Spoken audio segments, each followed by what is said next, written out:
avant de vous proposer des livres, faire un tout petit point sur ce que sont les émotions et pourquoi, dans la littérature jeunesse, depuis une dizaine d'années, on voit fleurir un certain nombre de titres qui sont liés à ce thème. Il y a des petites confusions déjà entre les émotions et les sentiments. Hein, la grande différence, c'est que les émotions pour les enfants, pour les adultes. Hein. Aujourd'hui, on se concentre sur les enfants, mais c'est le même principe physiologique euh, et psychologique chez les adultes. C'est une réaction spontanée qui se traduit par des manifestations physiques et psychologiques. Alors que le sentiment, une des différences, c'est qu'il s'inscrit plus dans le temps. Euh, la peur est une émotion, l'amour au grand, c'est aussi une émotion, mais qui se transforme en sentiment quand il s'inscrit dans la durée. Très classiquement, on définit six émotions de base qui sont la joie, la colère, l'amour, la tristesse, pardon, la surprise et le dégoût. C'est les six émotions de base que l'on définit, alors notamment dans les programmes scolaires, puisque les émotions sont au programme des maternelles, à partir de la moyenne section et grande section. Les enseignants ont des objectifs pour développer les compétences émotionnelles des enfants. Les pédopsychiatres et les linguistes avaient déjà posé des hypothèses et euh, les, les recherches en neurosciences l'ont confirmé. En fait, les enfants qui développent les compétences émotionnelles, euh, pour parler un petit peu familièrement, ont une longueur d'avance, en tous les cas, pour développer leur personnalité et réussir dans leur vie d'adulte.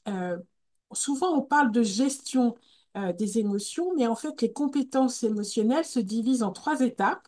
Il y a la gestion des émotions, l'expression des émotions et la connaissance des émotions. Et en fait, les enseignants doivent travailler sur l'expression et la connaissance. Et ensuite, si l'enfant maîtrise à peu près ces deux compétences, ou en tous les cas, il monte en compétences, il parvient à mieux gérer par la suite ses émotions. L'intérêt d'utiliser des albums de littérature jeunesse comme support pour aborder des émotions, c'est que c'est un excellent média pour, euh, pour entamer un échange entre l'adulte et l'enfant et pour revenir avec lui sur des moments de sa journée où il aura connu des émotions avec un certain recul. C'est-à-dire que, alors que ce soit pour les émotions, mais aussi pour d'autres sujets, hein, euh, l'album, alors je vous ai présenté les albums, mais je vais aussi vous présenter une première lecture ou des documentaires. Hein. Le livre en soi permet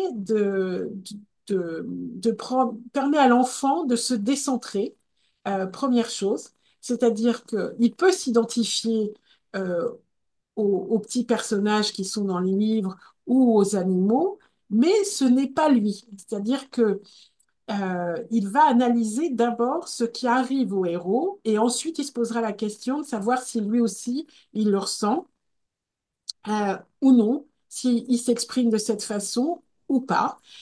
Mais ça lui permet d'avoir une réflexion et de se décentrer. Ça lui permet aussi de comprendre qu'il n'est pas le seul à éprouver ces émotions fortes, ces états forts, et ça lui permet de se dire, ah, quelqu'un d'autre peut l'éprouver. Euh, donc, quand la personne pleure, ça veut dire qu'elle est forcément, ça veut dire qu'elle est triste. Et il y a quelque chose qui l'a rendue triste. Hein.